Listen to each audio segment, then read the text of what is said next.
So here we are joining a lesson on a blue corner at Glentress with Chris. He's had a couple of runs now and we're going to go back and break down the corner. Now this corner is kind of interesting because there's a slight berm, but it's pretty much flat. As flat as you're going to get at a trail centre, and there's nothing on the exit, it just drops away completely. So line choice is crucial because setting up early will mean that you're not going to run really wide and pull the brakes on like you did. So I'm kind of hoping that actually just both getting you to ride in the right place, you know, your braking will sort itself out. I felt like I was wide. Okay. Where was I? Well, you were wide. You were wide for the most worn-in line. A clean line is always a slightly lighter colour to the rest. You see it on the rest of the trail. It's about, I don't know, a foot wide, 2 feet wide, and it runs all the way down around the corner. And you can see a nice light bit, so that's where everyone gets attracted to, like flies around the lamp. So there's nothing wrong with going from that edge of the trail to that edge of the trail. That's how wide the trail is. So you want to try and use that as much as possible, and this relates to carrying speed. A lot of the time people think they're running really wide on the trail, or they're running really tight on the trail, but they're only running wide and tight in relation to that clean line, which is only about a third of the width of the trail usually, right slap bang in the middle. So for here, I want you to use the whole trail, from grass to grass, or the whole gravel section, and if you were to do that, where do you think you would go? I would go outside of this route, hopefully. Okay. And then I would probably go just about here. Right. Yep. Okay. Yeah. Like almost. That. Almost. Yeah. I mean, I'll put my bike down. Like really onto the apex. Yeah, you're absolutely right. In that route, a lot of people see that route because they're looking down, and they think that that's almost the marker of the edge of the trail. Right. But as you just spotted, there's actually a whole section trail to the left of that. Now, by going above the route, it makes the corner a lot wider. And the bigger the corner is, the faster you can go around it, the less you have to brake and the less you have to steer. It also means that you can start your corner earlier and you can set that path and stay all the way around. So there's no 50p piece, it's just one big corner. It's not lots and lots of little turns. If I'm up here, are you looking what? Or just to where your back wheel is, or where? You're pretty much looking towards almost as far around the corner as you can. You know, the faster you go, the further you're going to have to look down the trail. But what we're trying to avoid is if you're looking down here, you're riding very reactively. So whatever's happening in front of your tyre, that's what you're trying to avoid or you're trying to adapt to. Whereas if we can get you looking maybe up to sort of 3 meters, let's say, past the front of your front wheel, then you're actually already processing the information that's happening up ahead and you're setting up for it. So when I was where you're standing, I was actually looking about here, so kind of into the apex of the corner. And that's what let me bring the bike from there onto this line round into the middle of the corner. And then once I was here, I was looking towards the exit of the corner.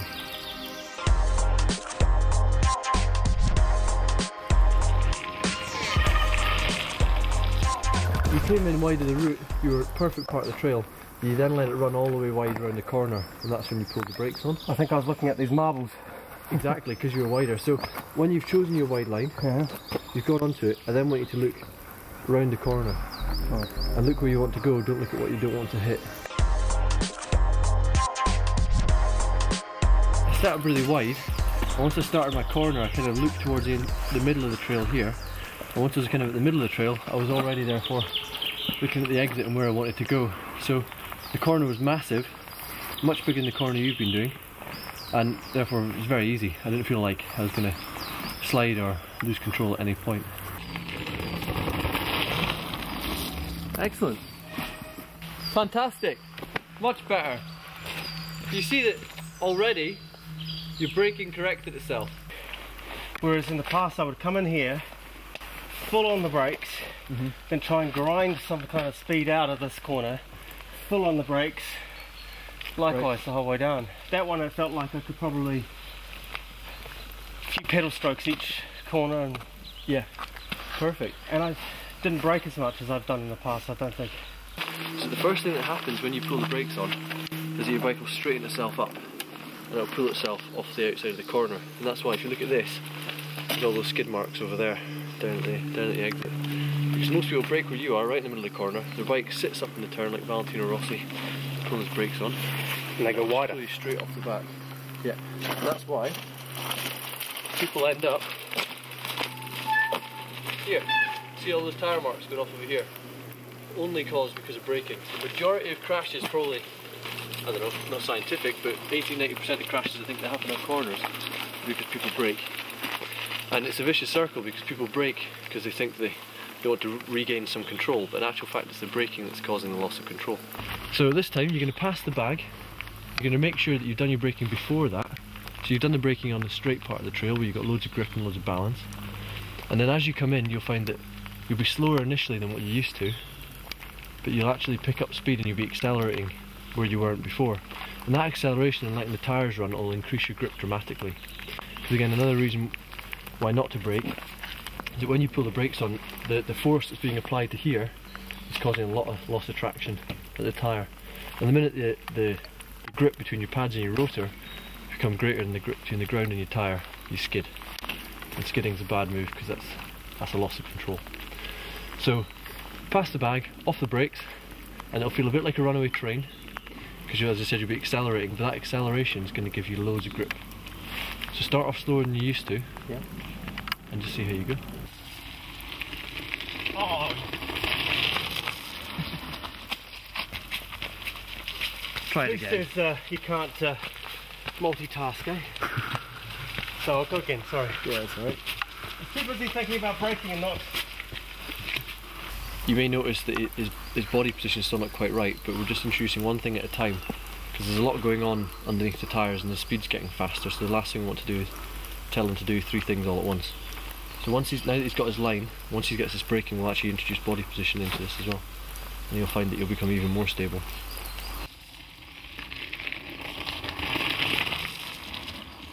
Good stuff. There you go, his body position started to correct itself again already. So just like line choice has started to correct his braking is now actually starting to correct his body position. How was that? Didn't brake. Yeah. I know. It's a start, isn't it? Good. Well, did you notice anything? You can actually see the bike compressing because the suspension was working. You can actually hear the tyres getting grip from the ground. So that kind of really deep sound as you hit that middle of the corners is a really good sign. So. I was quite surprised when I got to here. I wasn't sure if it was because I was going slower, but I was quite surprised that it didn't end up wider. Right. I actually was quite surprised. I was trying to figure out why I was sort of here when every other time I've been sort of drifting to the outside, and I don't know, is that the grip thing you're talking about? Exactly, yeah. And you generated so much grip that you actually stuck further to the right hand side of the trail than you have done so far. And the reason you've been ending up over there the last few times is pretty much because you've still been feathering the brakes in the turn, which goes back to what we were saying about the bike sitting up in the turn when you pull the brakes on. So you had so much grip, I think it took you a bit by surprise, and you actually shot yourself to the side of the trail. And that's how you ride fast. That's, you know, it's that acceleration and that grip. Like you've already said, you don't need to pedal as much. You'd be surprised at how much less you need to pedal when you start working on your braking as well. Because your exit speed is actually starting from here. So the speed you're getting on the trail way down there, like 10 metres down the trail, is actually started here. Whereas normally, it doesn't start for you until here, where it's flat. Which is why you're having to pedal. Right, and there's not much gravity there, no. Nice. So you're using all that gradient and all this grip, you're actually building loads of speed which is firing along that straight. Compared to before where you were braking to here and then no speed on the pedals. Not only is it knackering, but it doesn't feel as much fun. I'm one for always complaining about my back tyre. Not been gripping enough. So initially when we started the corner, you're coming in tight, pulling the brakes on halfway round. Your pedal stayed completely level the whole time. You were looking down at your front wheel. We've now changed where you're looking, we changed your line and we sorted your braking out, and without even knowing it, you've actually now started to push a lot more weight through your outside pedal. Part of the reason you're doing that is because you're off the brakes, your body's starting to relax more. Because when you pull the brakes on, you're having to brace yourself from sort of falling over the bars or whatever. You know, the bike's trying to slow down and you're having to hold yourself against that force. So now by accelerating, you're actually able to move your body more without even probably knowing it. But what I want to change a little bit is I want you to start consciously now thinking about how to use your body to get more grip. So we can now do this because your braking is good and because your line's good. If you need more grip, rather than thinking of pulling the brakes on, I want you to push harder through your outside leg. And when it gets to the point where your feet are like down at the bottom, you're almost like you're skiing, you're pushing weight through your knee, over your toe. If you still think you need more grip, you can actually shift your weight over your outside leg from your hips. So you're still quite stiffened in the middle of the bike. I want you now to soften up your arms, soften up your legs, and use your hips. So the hip movement, is that a little bit like turning your body into a corner, a little bit like a ski move? Is it just a little bit of a shift? I mean, you're not turning outwards, are you? You're turning, yeah. You're kind of turning into the corner. Exactly, yeah. So in other words, your hips are coming this way. You're trying to get them to be pointing a little bit more down the hill, kind of thing. Perfect. You're leading with your head, so you're looking down the trail. Right. And that's what's, hopefully, using your head to look down the trail around the corner will actually start to pull your body around the corner after it. But you're absolutely right, yeah, you're actually starting to slightly shift your weight in towards the corner. You should never find that you're stuck in one position at any point when you're riding a mountain bike. You should always, even if it's just fractional movements, you should always moving that little bit. But it is a very gradual movement and it's never going to be the same. It's kind of the great thing with mountain biking, is it's not like golf where a drive's going to be the same hundreds and hundreds of times over. Every corner is going to be different, and sometimes the same corner between rides will be different, weather change or the amount of traffic that's had at the weekend or whatever. So you need to constantly be thinking about what's happening underneath your tyres by sort of scanning the trail ahead and adjusting to that. And that's what will help sort of keep your speed going as well, because you're not forcing the bike, just letting the bike run through the turn.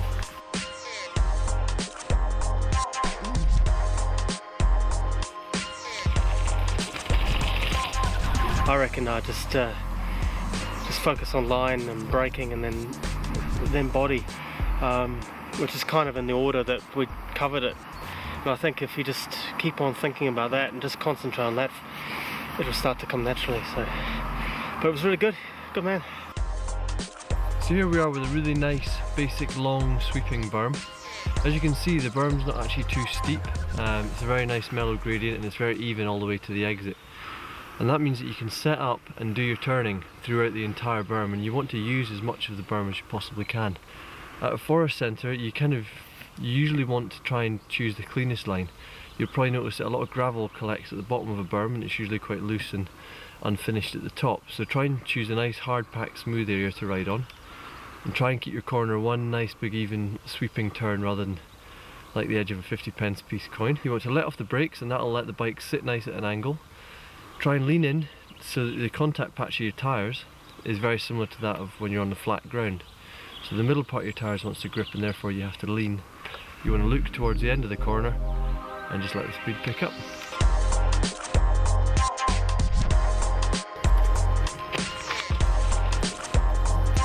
So a really crucial part of riding any corners, and particularly berms, is you've got to be standing up out the saddle. There's a lot of berm there and the exit's really nice and supportive, so use it to your advantage. You guys are both, you're coming into it, then you're tightening it up. Just remember it's one corner, it's one big corner. So once you set up for it, you want to stay on that the whole way around, stay on that line, stay on that path. So a really important part of riding any corner is to make sure you're standing up out the saddle, allowing you to move around. The way that I've been kind of told is when you hit a berm or something, you're putting your pedal down straight away. So would you only do that if you felt you needed more grip? Yeah, exactly. Right. If we went over into a really long, mellow berm, the chances of you actually being like that on your pedals are quite slim. Right. You'll probably find that you're maybe slightly lower on the outside foot, but not all the way down. Okay. So, again, it's just like anything, you need to react and ride the trail that's underneath your bike. Right. So it's not applying a fixed skill.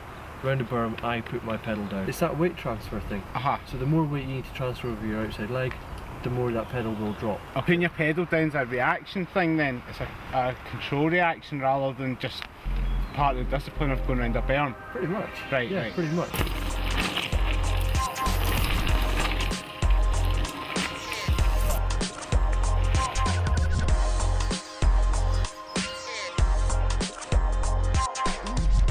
So with any switchback, the setup and your line choice is absolutely crucial. The aim of this section is to carry as much speed as you can around the switchback and therefore more speed into the next section of trail.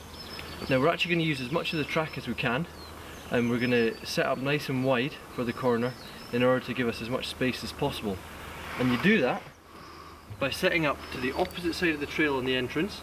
So for this switchback, it's actually a right-hander, we're going to set up on the right-hand side of the trail. And this is going to then allow us to plot our line up to the left, and we're going to use this huge bank up here on the left. And by coming out from being wide on the trail, we can then head up the bank and use all that momentum. Any braking you're going to do or should have done should be done back on the flat part of the trail.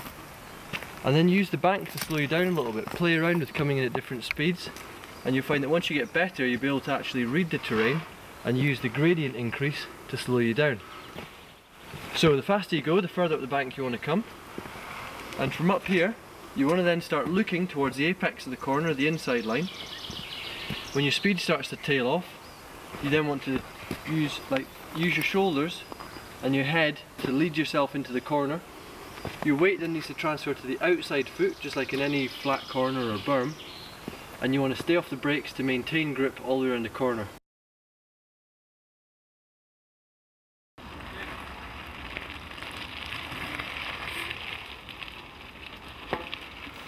So after a couple of attempts on his own, we're just talking Rory through changing his line and using the bank to actually make the corner much bigger.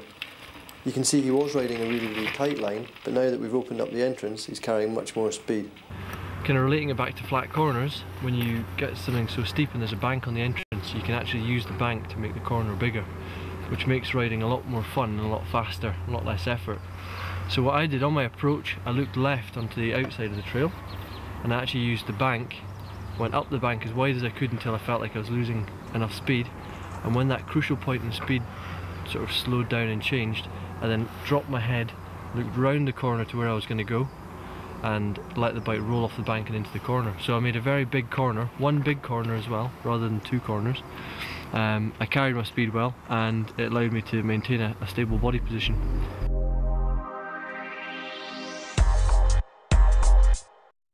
So we've put this section together to highlight some of the more difficult corners and a lot of black routes throughout trail centres around the country.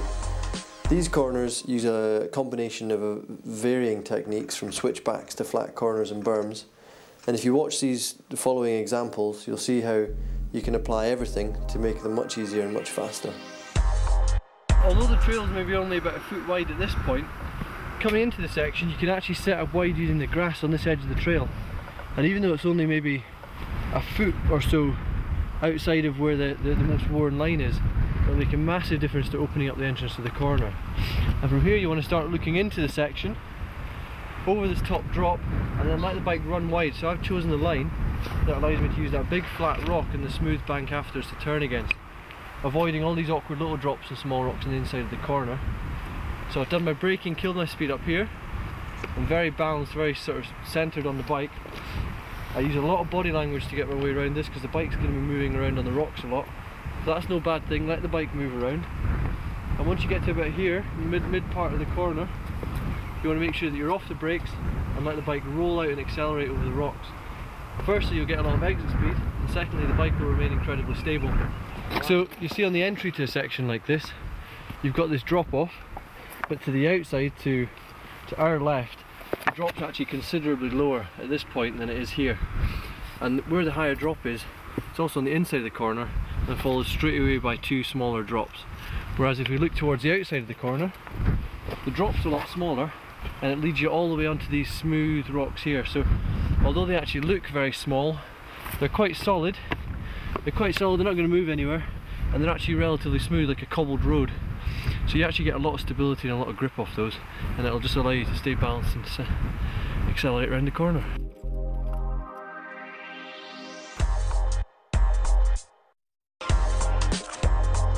So here we are at Glen Tress, and we found a section of trail here that has a very tight corner, tightens on the exit. There's a lot of big rocks and some roots in the way. So there's three main line options here. The most popular one, as you can tell by the chainring marks on this rock, is right over the middle. Now if you were to choose this line, a very important part would be to use the rock after to slightly mellow out the gradient. That way you're going to have less of a drop and your weight's not going to have to shift quite so far. It's also giving your bike more chance to clear this large rock. Now this isn't too bad a choice as the corner still stays relatively wide, but just like switchbacks and flat corners, you want to try and make every corner as big as possible. The other line a lot of people choose is to go around the left. Now understandably, this line is very smooth and it misses all the rocks, and therefore a popular choice. But you end up on the inside of the corner and a very, very tight exit, meaning you're going to have almost next to no exit speed whatsoever, and it'll push you towards the outside of the trail. Something you don't want to do when there's as much loose gravel as there is here. You can see this is all very loose, almost like marbles. So my personal recommendation and my personal choice in a section of trail like this would be to slightly sort of widen your horizons a bit. Have a look from the entrance. That by setting up wide, again very similar to that of a switchback or a flat corner, you can slightly apex the corner and you can run out wide. I've chosen this nice smooth section here to set me up. I've started my corner in this area and then I've dropped in off this rock looking towards the exit of the corner, and my bike therefore is already at an angle to set me up all the way around the turn.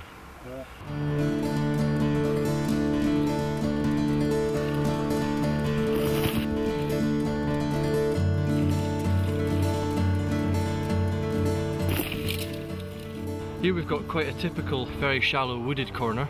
You can see that it's quite loose under the tyres, and the corner's quite mellow, but there's no real berm, and there's nothing that looks like it would provide a lot of support.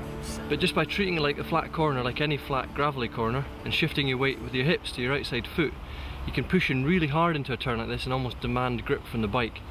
So you can see here, really clearly, you've got a lot of tyre marks, quite a deep rut forming here, and this is actually where you should be applying the pressure.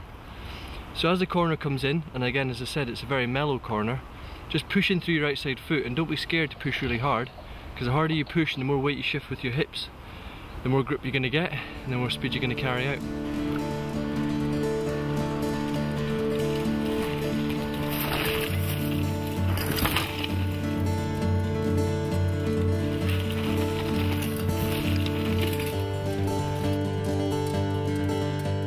So you don't always have to travel miles from your home to the nearest purpose-built trail centre. Sometimes some of the best riding you can find and the best stuff to practice on is just in your local woods or in a field nearby your house. Just get out there and practice all these things, and you'll be surprised at what you can actually learn and how well you can actually ride just on very local, very smooth trails. Some of the best flat corners and little berms can be found just in your local woods, or you can just make yourself something in 5 minutes with a spade or with your feet and just session it and session it and session it until you get the techniques perfect.